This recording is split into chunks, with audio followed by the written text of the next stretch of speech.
Multan police ने गुज़िश्ता 3 माह के दौरान जराइम पेश अनासर के खिलाफ कार्रवाई करते हुए जराइम पेश 48 गैंग्स के 153 अरकान को गिरफ्तार कर लिया। पुलिस ने कुल 3 करोड़ रुपए से ज्यादा की बरामदगियां भी की। इस हवाले से सीपीओ मुल्तान खुर्रम शहजाद हैदर ने बताया, बिस्मिल्लाहिर्रहमानिर्रहीम।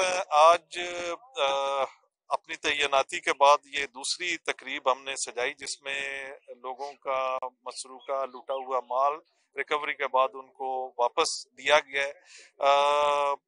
मेरे लिए बतौर सरबराह मुल्तान पुलिस बड़ी खुशी की बात है, सेटिस्फेक्शन की बात है कि हमने गैंग्स भी पकड़े और 3.5 करोड़ से ऊपर कैश, 60 मोटरसाइकिल्स, कारें और ये सारा कुछ आज बरामद करके उनके असल मालिकान के हवाले किया है। और जो खुशी मैं देख रहा था लोगों को उनका माल लूटा हुआ माल वापस मिला है, तो यही एक पुलिस ऑफिसर के लिए तमानियत का बायस होती है।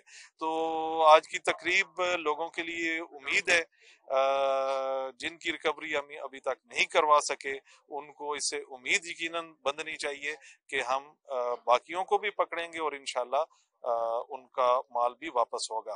रिसेंटली हमें जितने भी बड़े गैंग्स और एक्टिव थे उन लिहाज से मोस्टली हमें कामयाबी हो चुकी है, सिवाय एक आधे ग्रुप के।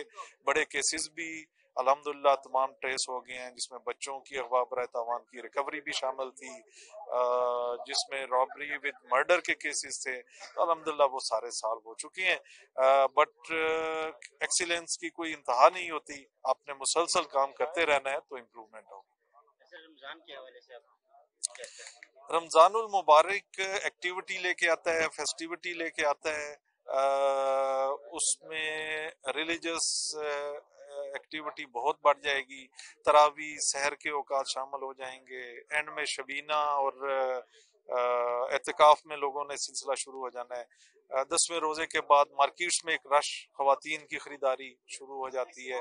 तो सब के लिए हमने मार्केट्स को 26 मार्केट्स को ताजर हजरात की मुशावरत से आइडेंटिफाई करके एक बड़ा रोबस्ट प्लान बनाया है, जिसमें डॉल्फिन्स कार्ड, मुहाफिज कार्ड को डबटेल किया है इस सारे प्रोसेस में, और मोबाइल्स को एरिया स्पेसिफिक दिए गए हैं जहां वो पेट्रोलिंग करेंगे। इसके अलावा हम लोगों से भी ये अपील करते हैं कि वो सहर के वक्त में निकलते हुए फजर की नमाज अपने घरों को अच्छी तरह बंद करके जाएं। वो जो तेजी में घर को खुला छोड़ के जाने वाला सिलसिला वो ना किया जाए, वो टाइम अट्रैक्ट करता है क्रिमिनल्स को। इसी तरह अफ्तार के टाइम पे अब बिल्कुल चूंकि एनर्जी भी कम हुई होती है, सारी तवज्जो अफ्तार की तरफ हो जाती है, तो दुकानदार हजरात और घरों में भी उस वक्त थोड़ा सा एहतियात करें, सिर्फ लॉक की हद तक, और अपने सिक्योरिटी गार्ड को थोड़ा सा अलर्ट रखें। उसमें हम इंशाल्लाह चौकन्ना होंगे, और कैमरास चूंकि कई जगहों पे लग चुके हुए हैं, मैं खुद इफ्तिताह कर चुका हूं, तो हम सब मिल के कम्युनिटी पुलिसिंग करते हुए इंशाल्लाह इसको सिक्योर। सीपीओ मुल्तान खुर्रम शहजाद हैदर ने पुलिस लाइन में बरामद होने वाला माल असल मालकान के हवाले किया। इस मौका पर SSP operations Multan Hassam bin Iqbal, SSP investigation Faraz Ahmad, SSP cantt division Hassan Afzal, SP division city Ahmad Nawaz Shah, SP Gulgasht division Hassan Jahangir और SP Saddar division Salman Liaqat CPO Multan के हमरा थे। जिला भर से डीएसपी, एसएचओ और दीगर अफसरान ने शिरकत की।